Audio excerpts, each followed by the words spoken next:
PDF တွေထဲမှာတကယ်တော်လိုင်းအတိတရားနဲ့ဝင်လာတဲ့ PDF တွေရှိသလိုတချို့တလေကြတော့ဘာမှမတိခါတဲ့တနတ်ချိတ်လိုက်နော်ထောင်လောက်တဲ့စောက်ယူနာပင်းတွေရှိတယ်နော်အဲ့ဒါကိုတိထားမှာကဥဆောင်တဲ့တိုင်တက်ဖွဲ့ကခေါင်းဆောင်တွေအရေးကြီးပါ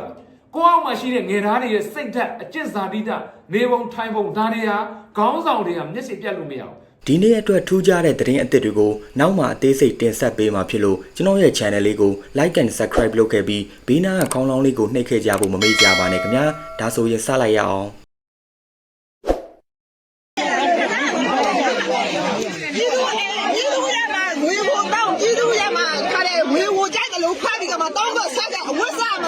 မကြောက်စားတော့ဟုတ်တာပြောတာဒီလိုမျိုးဆိုနေတာဝိသေကဖြစ်နေလို့နေပြီးကြမှာသူတို့ပြတာနော်ဒီရအဲ့ဘုမောရဲ့ကျွေးယူပြီးကြမှာဝိသေကိုဝဲတယ်ဒီကျွေးတွေဆက်ရတယ်ဘာဒီဆိုင်ဆန်းဝတ်စားဆိုရင်ဘုံတော့မနဲ့ဝတ်ပြတယ်ဘုံဝတ်ပြတယ်ဘာဒီကြီးရဟာဆဲလာလို့ဘာလို့ဟဲ့တိုင်းဆိုတော့အဲ့ယူဒီအိုက်ကိုဆက်ရတယ်ဘာမချင်မစားဆက်ရပါတယ်ဒီနေ့လည်းကိုမစစ်တော့ဘူးချက်နေရတာစားနိုင်လက်ခါတယ်မဟုတ်ဘူးအဝတ်စားဖို့အစောအစားတာရဖို့အစားတာရဖို့ကိုသူတို့ရဟိုလိုက်လုပ်ပေးနေတယ်ဒီလိုလည်းဝေးတောင်းချင်တယ်တောင်းပါရဲ့ဆိုတဲ့စားတာသူတို့စစ်ရတယ်ကွာကြားတယ်ရိုက်ကွာရိုက်ဘာကြော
နည်းနည်းမှမရှိတော့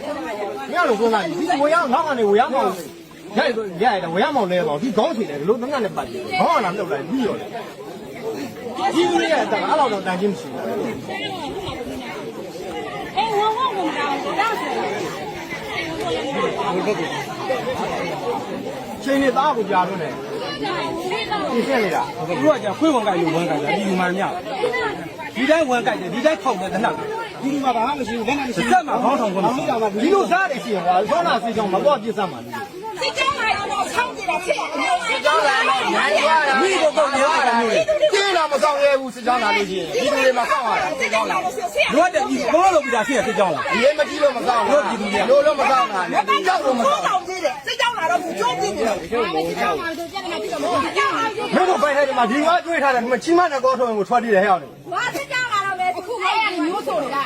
အခုစိတ်ကြောင်းလာတော့ပြောသူကမင်းတို့ခွေးသားလာလို့ရှိတယ်ဒီကလူတွေမှာစိတ်ကြောင်းလာကြည့်တယ်ဘယ်တည်းလမ်းခွေးတို့ရောမလို့ဒီလိုငါပဲမဟုတ်ဘူးဘီအင်အားအပြည့်စုံနဲ့နော်ရှိနေတဲ့စစ်တပ်ကိုပြန်လဲတိုက်နေရတဲ့ကျွန်တော်တို့တူရဲကောင်းရဲဘော်တွေကခုနကပြောသလိုရိတ်ခါမပြည့်စုံကြည်မပြည့်စုံလက်နဲ့မခဲရမပြည့်စုံစသဖြင့်မပြည့်စုံမှုမျိုးစုံကြားထဲမှာအခုလိုအောင်ပွဲတွေရအောင်တိုက်နိုင်တယ်ဆိုတဲ့ကကျွန်တော်တို့ဘက်မှာစိတ်ဓာတ်ဆိုတဲ့ဥဆောင်မှုတစ်ခုတည်းနဲ့တွားနေတာအားလုံးသိမှာပါဒါပေမဲ့အဓိကဘာကြောင့်အဲ့စိတ်ဓာတ်ကတွားနိုင်ကြတယ်ရဲဘော်တွေကအနောက်မှာတီတူနဲ့ထက်ချက်မကွာရှိနေလို့နော်ဒါကြောင့်မလို့ဟိုတနေ့က PDF ရဲဘော်တွေကိုနှင်ထုတ်တယ်ဆိုတဲ့ဗီဒီယိုဖိုင်တစ်ခုတွေ့တယ်ဒါတွေကနယ်မြေတိုင်းမှာရှိတာကျွန်တော်တို့အဲ့ဒါပြောတာ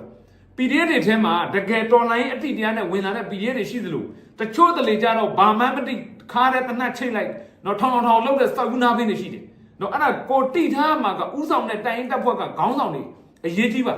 ကိုအောင်မှရှိတဲ့ငယ်သားတွေရဲ့စိတ်ဓာတ်အကျင့်စာတိဓာတ်နေပုံထိုင်ပုံဒါတွေဟာခေါင်းဆောင်တွေကမျက်စိပြတ်လို့မရဘူးပြည်သူစောင့်မြင့်ကတ်သွားလို့လုံးဝမရဘူးနော်ပြည်သူရှိနေလို့တော်လန်ရေးဟာနိုင်တာ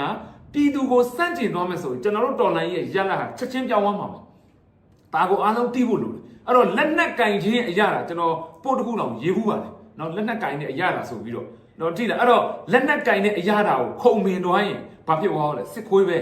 အခုကျွန်တော်တို့အာနာရှင်တွေတော်လန်နေတဲ့စစ်ခွေးလို့ဘာဖြစ်လို့ခေါ်တာလဲအဲ့ဒီလက်နက်ကင်ပြီးလူဘာဝတဲ့စောက်ကျင်တွေလောက်ကြလို့အဲ့တော့ကျွန်တော်တို့ကိုယ်တိုင်ကလက်နက်ကင်ပြီးတော်လန်တဲ့အချိန်မှာကျွန်တော်တို့ကိုယ်တိုင်ပြန်ပြီးလက်နက်ကင်ပြီးစောက်ကျင်မကောင်းတဲ့ဟာတွေလုပ်မယ်ဆိုရင်ကျွန်တော်တို့လည်းဘာဖြစ်ခွေးတဲ့သူတွေဖြစ်မှာပဲဒါကိုရဲဘော်တွေအားလုံးတဘောပေါက်နားလည်ကြဖို့အရေးကြီးတယ်တကယ်လုံနေကြတဲ့ရဲဘော်တွေနာမည်သူများအညိုညင်မခံရအောင်ကျွန်တော်တို့တွေကအဲ့ဒါလို့လမ်းလွဲတဲ့သူတွေကိုဝိုင်းထိမ့်မှတ်ဖို့လည်းအရေးကြီးပါတယ်ဒါတကယ်ကိုအရေးကြီးတဲ့ကိစ္စဘာဖြစ်လို့လဲဘာမဟုတ်တဲ့အရာတွေနဲ့ကျွန်တော်တို့စ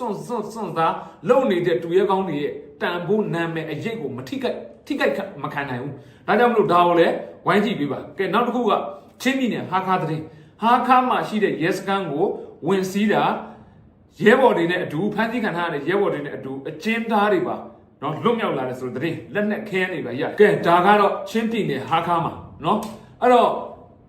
ဒီညမှာလေချောင်းတိုက်ခိုက်မှုကိုတိုက်ပွဲဖြစ်ပွားခြင်းမရှိပဲလိုက်လုံနေတာချင်းပြည်နယ်တစ်ခုတည်းမဟုတ်ပါဘူးတနိုင်ငံလုံးနိုင်မှာအဲ့ဒါဘာကြောင့်လဲဆိုတော့ပြည်သူနဲ့တော်လှန်ရေးကိုတွေးခွဲတာဘာနဲ့တွေးခွဲတာလဲအကြောက်တရားနဲ့တွေးခွဲတာနော်သူတို့ပါဇက်ကလည်းအခုပြောနေစစ်ကိုခေါ်ရင်စစ်လာမှာတို့မင်းတို့အေးစင်းမနေတဲ့ကောင်တွေနော်တိုက်ပွဲတဲ့ဝင်ရမှာတို့စသဖြင့်အဲ့ဒီပုံစံမျိုးနဲ့အပြစ်မဲ့ပြည်သူတွေကိုရက်သားပြည်သူတွေကိုပြစ်မှတ်ထားတိုက်ခိုက်တာတမင်တက်တိုက်တာမဟုတ်ပါဘူးသူတို့လက်ရှိမင်းအောင်နိုင်လေချောင်းဘုံကျဲနေတာဘယ်တော်လန်ရေးတပ်ဖွဲ့စခန်းပေါ်ထိထိမိမိကြာတာကြားဘူးလေဘယ်တော်လန်ရေးတပ်ဖွဲ့စခန်းပေါ်ထိထိမိမိကြာပြီးတော့နော်တော်လန်ရေးရဲဘော်တွေနော်10နဲ့ချီနော်အစုလိုက်အပြုံလိုက်တရားတယ်ကြားဘူးလေမကြပါဘူးရှင်းနေတယ်အဲ့ဒါဘာဖြစ်လို့လဲပြည်သူတွေကိုတမင်တက်စီရေးပြစ်မှတ်ထားလိုက်ပြစ်နေတာဘာဖြစ်လို့ပြစ်တာလဲအကြောက်တရားရိုက်တွင်းပေးလိုက်တာဘာဖြစ်လို့အကြောက်တရားရိုက်တွင်းတာစစ်ကိုခေါ်ရင်စစ်လာမယ်ဒါကြောင့်မလို့မင်းတို့ဒေတာမငြိမ်းချမ်းတာအဲ့တော့ဘာဖြစ်လာမလဲစစ်တပ်ကိုတွားမလုပ်နဲ့စစ်တပ်တွားလို့တော့အခုစစ်ကြောင်းတွေထိုးပြီဟိုမှာငါတို့ဒေတာတွေမှာတိုက်ပွဲတွေဖြစ်တော့မယ်အဲ့ဒါအဲ့ဒီစကားမှန်လားအဲ့ဒါပညာမဲ့စကားနော်တော်လန်ရေးဘက်နေမြေမှာစစ်ပွဲဖြစ်တာဒီဘဒူလာပြစ်လို့လေဟဲ့ဒီစစ်တပ်ကလာပြစ်လို့ဖြစ်တာလားဟုတ်တယ်နော်စစ်တပ်စိုးမိုးထားတဲ့မြို့တွေမှာတိုက်ပွဲမဖြစ်တာဒီဘဒူကတွားမပြစ်လို့လေဟဲ့ဒီတော်လန်ရေးဘက်ကလူတွေကပြည်သူထိမှဆိုလို့တွားမပြစ်လို့အဲ့တော့ဘယ်သူဒီတိုင်းပြည်ကိုပြည်သူကိုဖျက်ဆီးနေတာလဲတော်လန်ရေးနယ်မြေမှာရှိတဲ့ပြည်သူတွေအပေါ်ပြည်သူတွေရှိမှန်းတည့်ရတဲ့လေနဲ့တွားဘုံကျဲတယ်ဒရုန်းနဲ့တွားဘုံကျဲတယ်စစ်ကိုခေါ်ရင်စစ်လာတယ်ဆိုပြီးတော့တွားပြီးတက်ပြဖြတ်ပြတယ်အဲ့ဒါဟာဒီစစ်တပ်လောက်တာအဲ့တော့သူတို့ဒေတာမှာရှိတဲ့နော်အခုမြို့တွေမှာရှိတဲ့ရဲစခန်းတွေစစ်ခွေးတွေရဲ့အဆောက်အုံတွေကိုနော်အပေကန် drone တွေ suicide drone တွေမိုင်းတွေနဲ့ကျွန်တော်တို့စော်လို့မရဘူးလားရတယ်ဘာဖြစ်လို့တော်လိုင်းဘက်ကလူတွေမလောက်တာလဲပြည်သူကိုထိမှန်ဆိုလို့သူတို့လို့စစ်ကိုခေါ်ရင်စစ်လာတယ်ကွာဆိုပြီးတော့ပြည်သူကိုထိခိုက်အောင်သွားမလုပ်ဘူးတော်လိုင်းဘက်ကအဲ့ဒါဖြစ်လို့သူတို့အုပ်ချုပ်တဲ့မြို့တွေမှာငြိမ်နေတာအဲ့တော့စစ်ကိုခေါ်လို့စစ်လာတာလားစစ်တပ်ရှိလို့ဒီတိုင်းပြည်စစ်ဖြစ်နေတာလားအဲ့ဒါအပြည့်ရှင်းနေတယ်နော်ဒါအခုကျွန်တော်ပြောတဲ့စကားကိုမှားတယ်ဆိုရင်လာခဲ့ပ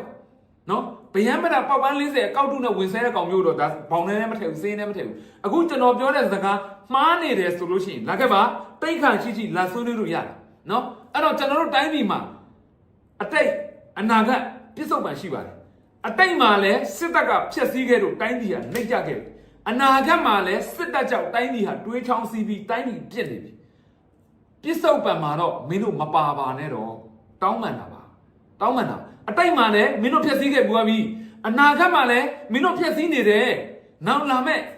ပြစ္ဆုတ်ပံမှာလည်းမင်းတို့ဖျက်ဆီးနေတယ်နောက်လာမဲ့အနာဂတ်မှာတော့မင်းတို့မပါပါနဲ့တော့နော်ဒါပြည်သူကအဲ့ဒါပဲပြည်သူဖြစ်နေတာအဲ့ဒါဟုတ်တယ်မလား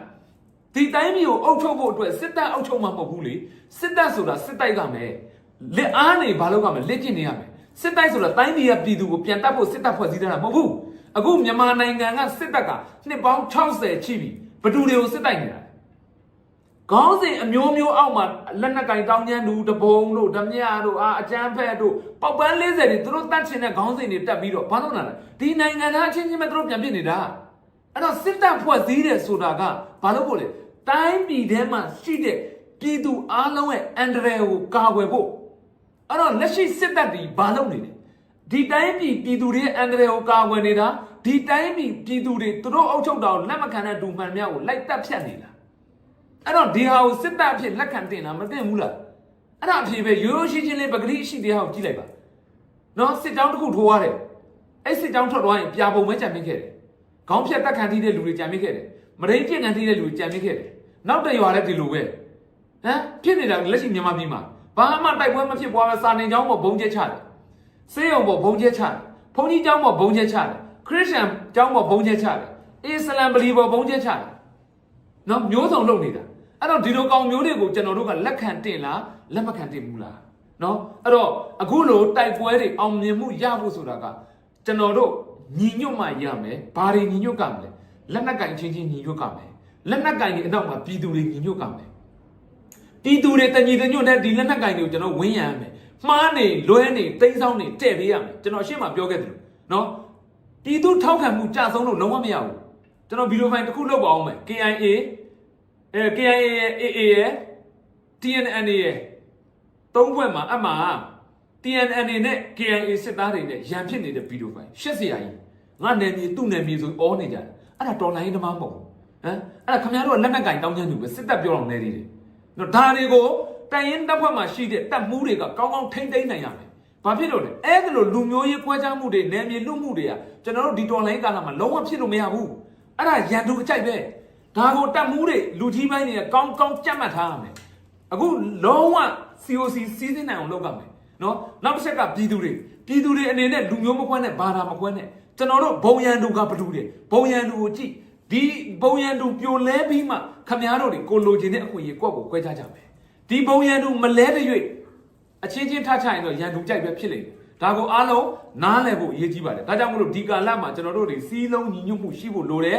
တော်လှန်ရေးကိုတော်လှန်ရေးနဲ့တူအောင်လုပ်နိုင်ကြဖို့အရေးကြီးပါတယ်ဒါလေးကိုအားလုံးသိမှထင်ပါတယ်ကဲဒီနေ့သတင်းကတော့အရန်ကောင်းတဲ့သတင်းပေါ့ကွာစားကောင်းမဲ့အိတ်ဝင်မဲ့သတင်းလေးဆိုတာဒါကိုပြောတာဒါမျိုးသတင်းတွေနောက်ထပ်များပေါ်ပေါက်နိုင်ပါစေကျွန်တော်တို့ပြည်သူဘက်ကကာကွယ်နေတဲ့အမှန်တရားဘက်တော်တာတူရဲကောင်းတွေဓမ္မဘက်တော်တာတူရဲကောင်းတွေဘေးရန်ကင်းပြီးအောင်ပွဲတွေဆက်ရကြပါစေကျွန်တော်ရဲ့ channel လေးမှာနေ့စဉ်သတင်းထူးများကိုစူးစီးဖော်ပြပေးနေတာဖြစ်လို့ကျွန်တော်ရဲ့ channel လေးကို like and subscribe လုပ်ခဲ့ဖို့မမေ့ကြပါနဲ့ခင်ဗျာအားလုံးကိုကျေးဇူးတင်ပါတယ်